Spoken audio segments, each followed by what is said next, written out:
What's up? This is Vince Carter. You're listening to a 3-point conversion. Check it out.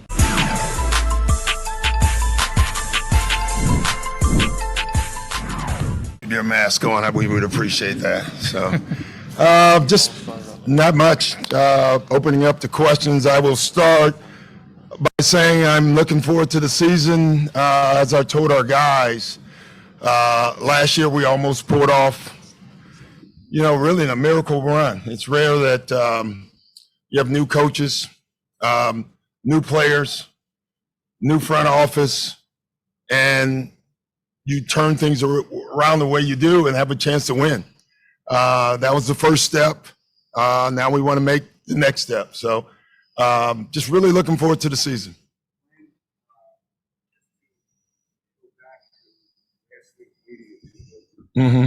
Just to go back to last week's media tour, you said that we should check what you said about Ben Simmons and being a point guard on a championship. Can he be a point guard on a championship?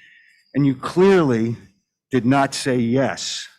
Yeah, because I wasn't answering the question. If you ever go back on that, and listen, we can go back and forth all you want or anybody else wants on intent, but I've never had a problem owning what I say. Okay, ever. so now when you look, I'm going to finish. Okay, sure. I'm in charge here. I'm going to finish. Okay, all right. Go ahead.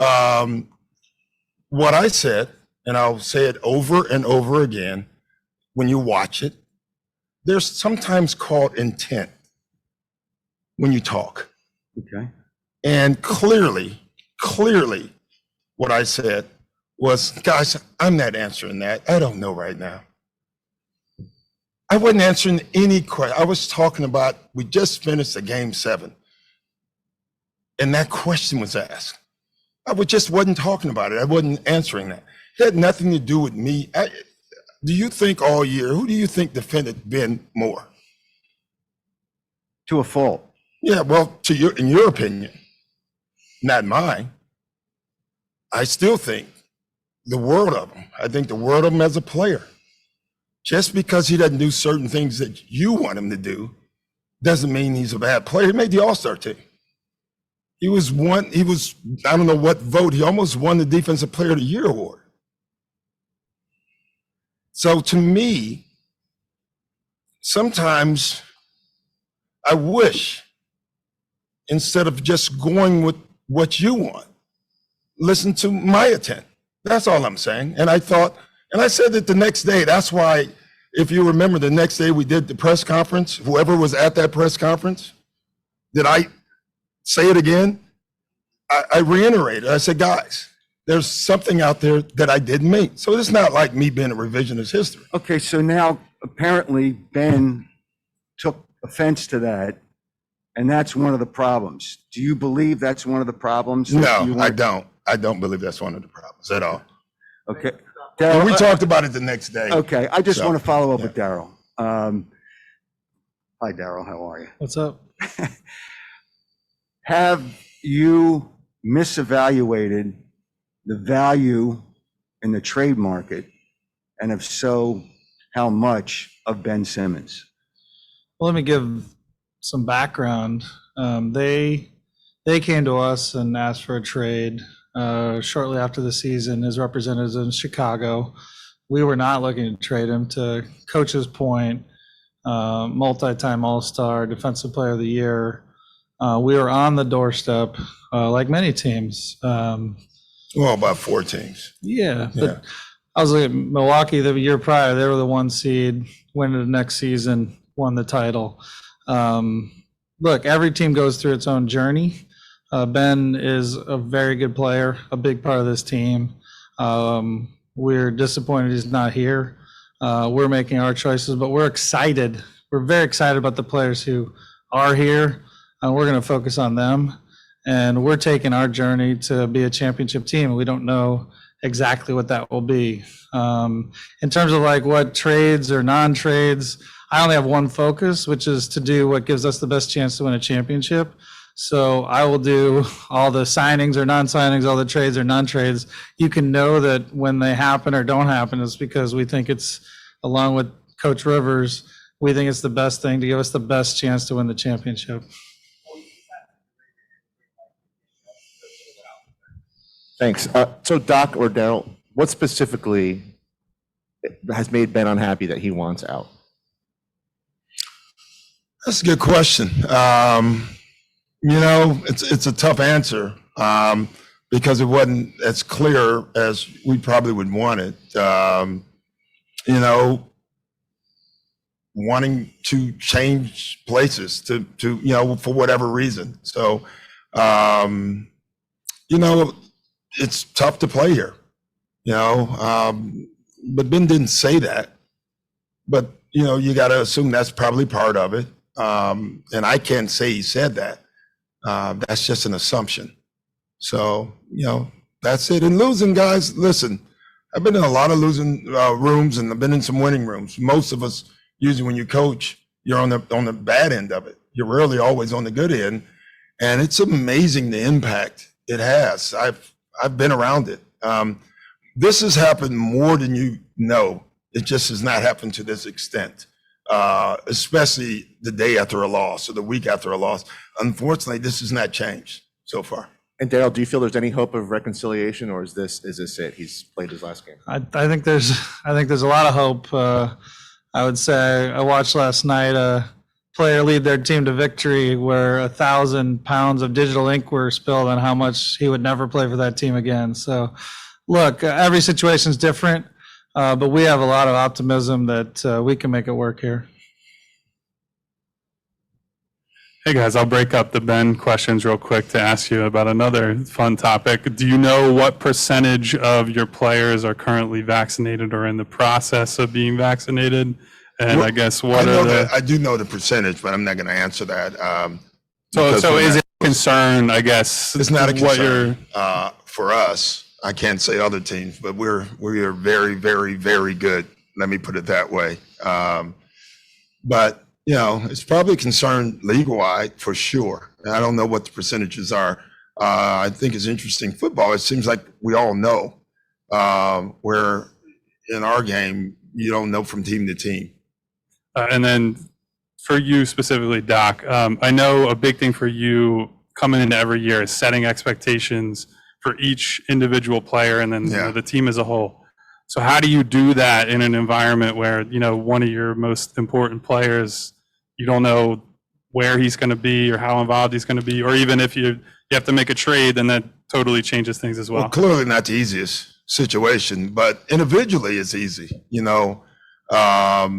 I look at the young guys that we have. It's amazing. Like, I try not to include like Matisse, but he's young. Ferk and Shake are young. Tyrese is young. So individually, it's easy to set their goals and their standards for where we need them to be for us to take the next step. We're going to focus on who's here. We're going to try to build our team out to who's here right now, with hopes that we do have Ben at some point. But right now, that can't be our focus. Our focus, I can only touch the people who are in front of me.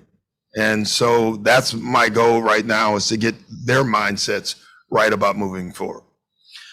If I could add real quick, we're different than most one seeds, and credit to coach on this, that we have most of our players who are on the upswing of their career improving. We have more draft picks to improve in the future. We have more ways to improve than most one seeds, most contenders. So we're very excited both with where we're at right now and how we're on the upswing relative to other teams that are in a similar situation. And lastly, I would say, I always have summer goals. And our guys, our young guys, I got to tell you, and I said this last year about them, it was the best working young group I've ever had in my 21 years. And I've never said that. And then they did it again this summer. That group is, for whatever reason, I don't know if it's one guy leading that group to do it, but they're just workers. So I'm really excited about it. Good morning. We'll give this one to Doc first. I'm sorry. We'll give this one to Doc first, then Daryl, if you want to comment. I'll be interested to get your take on this.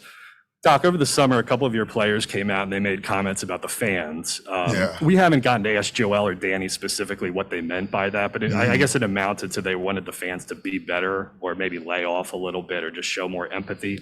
What was your interpretation of that? And do you think there's an issue with the fans and fairness in how they're treating the players right now? I didn't interpret it, to be honest. I know things were said. I can't tell you exactly what they was saying. I was probably on the third hole trying to make a putt in the middle of the summer, if you want me to be honest.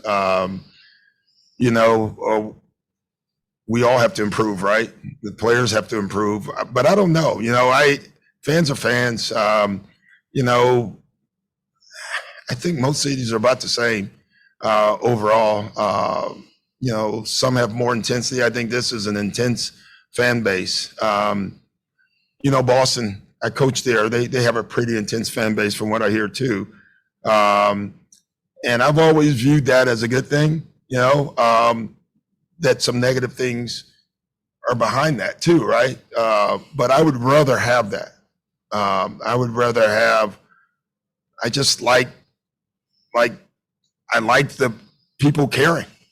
And how you voice that as individual, it's funny. And the true story, Friday, I was flying back to LA. Thursday, I was flying back to LA, and the flight was delayed 5 hours. I think that was the day of that big storm, right?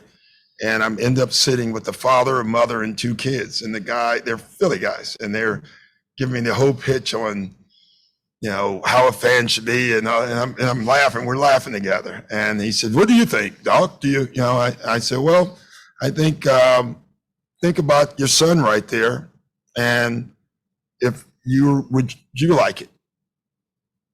Think about that when you're a fan.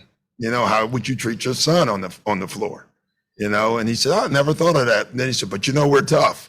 And we started laughing about it. So yeah, it's a tough fan base, but those fan bases, I have learned that if you can get it right, meaning us, if we can win it, Julius Erving still walks the streets here as a hero. So does Andrew Toney and that whole group. And that's because they accomplished something. So I know if you get it right, it all goes well. If you don't get it right, no one's happy anyway, including me. Fans have high expectations. They're passionate. I love it. I would say just in my role is to try and get the best players here. So I would love for all these perceptions to turn around because I think they're out there that we're hard to play, but I don't think it's true at all. I think, once players are here, they understand the fans are trying to push everyone in the right direction. Yeah, and I just want us to be harder to play for the visiting teams. I think that's the key, right? And when you reach that, as far as expectation, I will say I thought we increased expectations.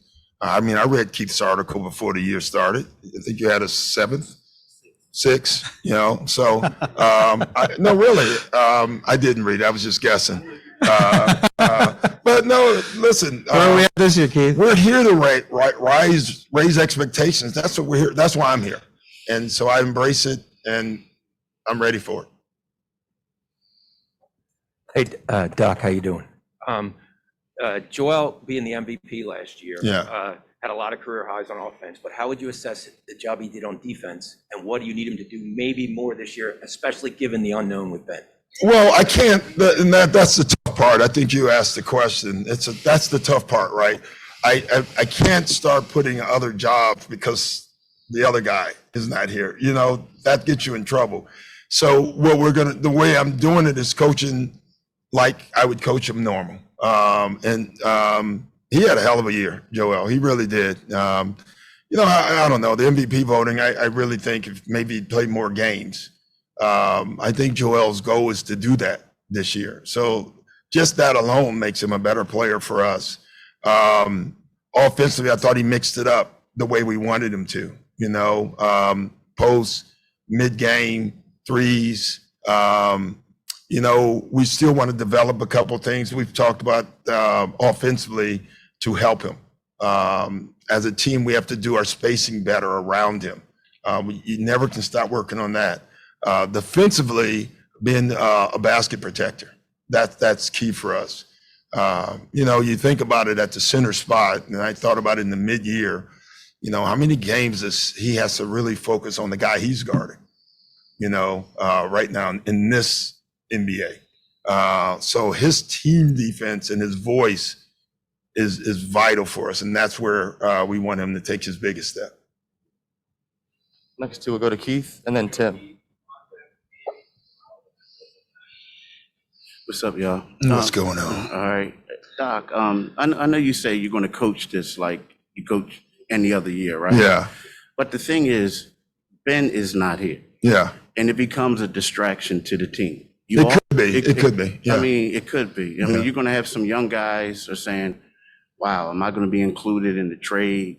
I mean, is that a concern? Yeah, that's always a concern. Like one thing as a coach I've never figured out, and no one, I've talked to a million coaches about it, is trade rumors, especially in this day. I didn't, I played in the era where, hell, we didn't know it until literally when the GM called you in the office, you think you're getting a raise and they trade you. You didn't know any information. And now we know a lot of information. A lot of it is not true, though, Keith. I mean, this summer I saw trades and I was like, wow, that's a hell of a trade. But there was no truth to it because I hadn't heard one thing about it. And so for players hearing their names, that's not easy for them. But our job is to try to reassure them the best that we can, but that's part of the league now. That's the tough part. You're right. And even for you, I mean, think about it. You were doing a national tour for your podcast, but no one really talked about the podcast. I mean, which is a shame because John Meacham is a hell of a writer. Yeah, it's a shame. But you see what I'm saying? Like, it's kind of sort of like. No, but that's normal. That's the way it is. Like, we knew that when I did they told me I had to do all the podcast stuff, interviews. I started laughing. I said, "Are you kidding me? They're going to ask one question, and then they're going to get to Ben." And that's just how it has to be. But we have to embrace that and deal with that. We have to be willing to go through that. And, Keith, I told our guys a little while ago, winning's hard as far as I know. I think people think you just win a title. Winning's hard. Like, it's hard.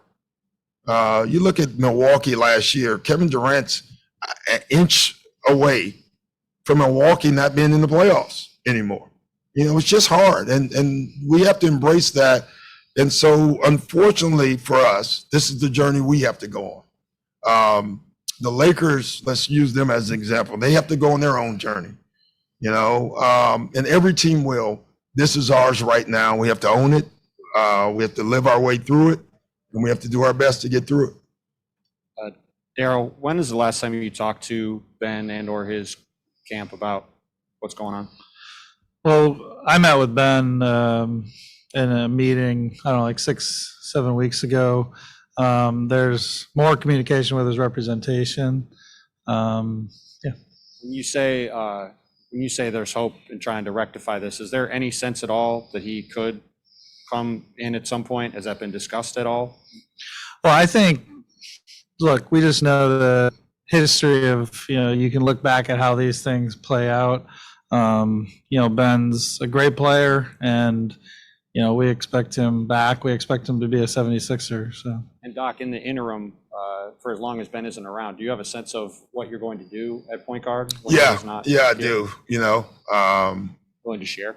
No, I think you'll figure that out. I don't think that's that hard really on that one. So, the biggest thing is not, this is where, like, for me, the biggest thing is not who starts. It's now that takes away another guard. And the second unit is my biggest issue for me because that takes us down one point guard. So, yeah.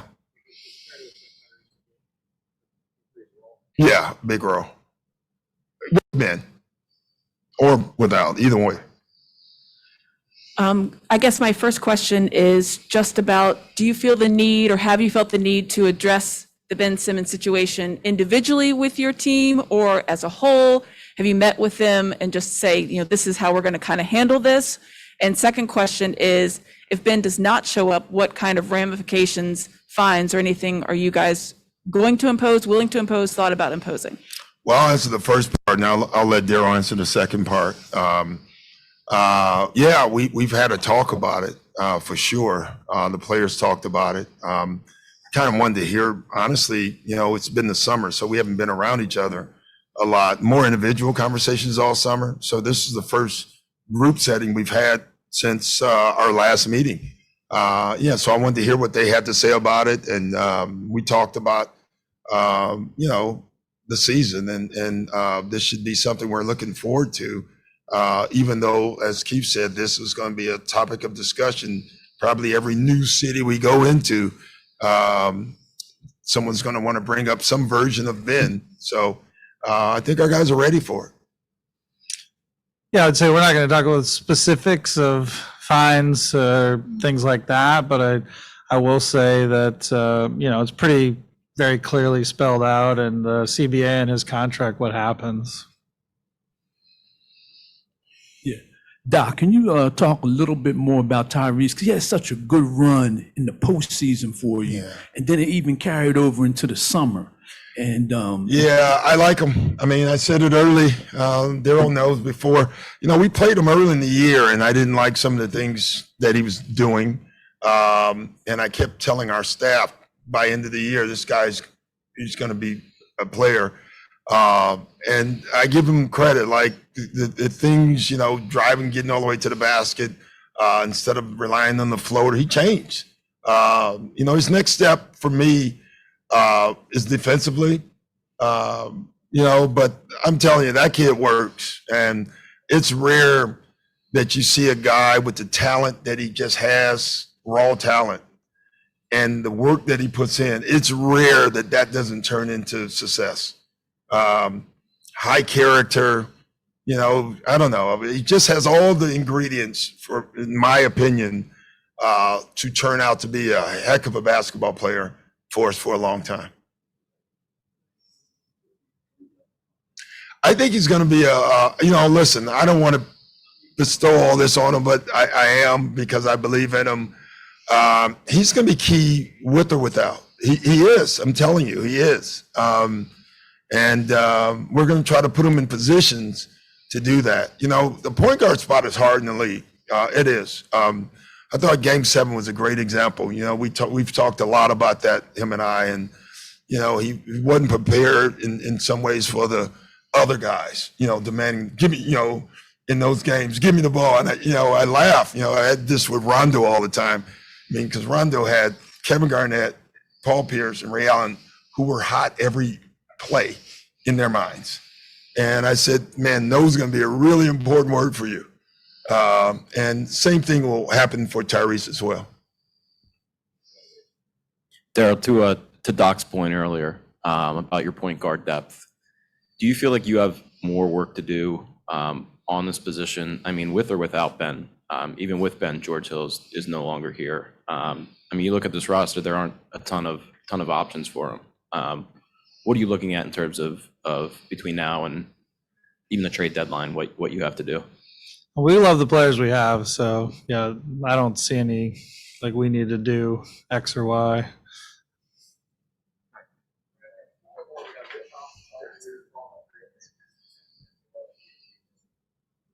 Hey guys, this one's for Daryl. I think after last season, you said something along the lines of when you lost to the Hawks, maybe you weren't quite as close to a championship contender ultimately as the regular season would have left you to believe. I guess after the offseason, do you feel like you're any closer, especially considering, the uncertainty with the Ben situation? Yeah, I mean, we love the team. As I mentioned, we have, young players are all on the upswing, save a couple wily vets that we love as well. We're going to have internal improvement. If opportunities present, obviously, my job is to look at those, but, we're really excited about where we're at. And we're excited about taking that next step. And while we're on the upswing, most of the teams we're chasing and we're behind last year are on the other direction. I think Drummond's a big pickup for us. Nang is, to me, the silent pickup that I personally believe will really be big for us. in a lot of ways, especially if we try to play small ball because his ability to stretch the floor. But more importantly, I just think being together the second year makes us a better team. Tomorrow, Joel was asking what we're going to do tomorrow, and I said we're just going to pick up from where we left off. We didn't have to teach for 3 hours of practice with no conditioning, which we had to do last year. So I think that'll be an advantage as well. And just coach had to work hard to put the number one defense on the floor last year. And, I know in my discussions with him and Dan Burke and the rest of the staff, to his point, now we have that foundation and now they can work on the next thing and the next thing. How much did you guys, to your right, Michael Lee over here, how much did you guys reflect on that loss to the Hawks? And do you think you'd be in this position with Ben if you had pulled off game 5 or 7? I don't, do we think?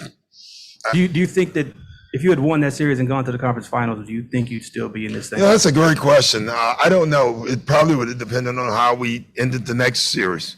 What if that had gone wrong? What if Milwaukee had beaten us bad? So I don't know the answer to that. That's a tough one. But we look at that whole series a lot. We watched it as a group, as a team. We watched the fourth quarter as a team. And so there's a lot of things that stand out to us that I think all of our guys have kind of taken ownership of. Hey, Doc. Last year you talked a lot about kind of not having that backup four. And you just touched on George in the end. So how big is it from that standpoint, and also kind of getting Tobias, because Tobias will obviously play through everything. So how big is that to have a guy like George? Yeah, it's huge. And Tobias, he had to last year. We didn't have a lot of choices. So, and I thought that hurt us, in the playoffs, because the other team knew that too. And they started going big, and they knew at some point you got to take Tobias out, and that put us in a bind a little bit. But that's going to happen. Every team has some kind of weakness. They really do. So that was ours. I thought we addressed that. I also think, I don't know why, I think Drummond's going to be big for us as well. In those games that Joel doesn't play, having Drummond on your team is not a bad thing. We got to get him to get back to where he was. And that's going to be part of our job. Fans see a very athletic guy and a great defender in Ben, but the fans clearly are frustrated because, maybe it means more defense on Joel when he's not taking a shot. At some point, somebody just, are some NBA players and maybe Ben just soft, and they've got to just toughen up and say, I got to do my job. Because people see a guy making a lot of money not doing his job when they're going to work and just saying, I got to do what I got to do. My boss told me to shoot, I got to shoot. I never heard of the word soft compared to the guy that was second in voting in Defensive Player of the Year, personally. Again, the offensive thing, we clearly want improvement. For me, free throws. I don't even focus on all the shooting that everybody else does. I've seen a lot of winning teams that work that way. That's your own narrative about the shooting stuff. Obviously, we can improve the free throw line. That would be a big step. And we wanted to put in work this summer and through the year. If we get them, we plan on keep working on it. I do think that would change his game a little bit. If Ben makes 33s this year or 1-3, does it change our team? No, if we score 125 points and Ben has 16 with no threes, are we concerned of how we scored them? I think he creates as many threes as anybody in the league for our team. And I don't understand why we don't see that. That's so important for your basketball team. The part that, hopefully we get him back, but the part that I think you'll see if he's not is the defensive part and our pace offensively. Those are the two things that I think we miss when he's not on the floor. It's rare that you have a guy that you say guard him at the 1, guard him at the 2, or at the 3, or at the 4, and then sometimes at the 5. I don't know if there's another defender in the league that can do those things. You know, I listened to Ben Wallace going to Hall of Fame. I don't remember him being a great shooter. Dennis Rodman I play with. There's guys out there that are winners that don't necessarily shoot the ball. Rondo will be a Hall of Famer, I guess. I don't know. You guys vote. You know, there's just a lot of ways to win in basketball, and I understand that. Thanks, guys. Thanks.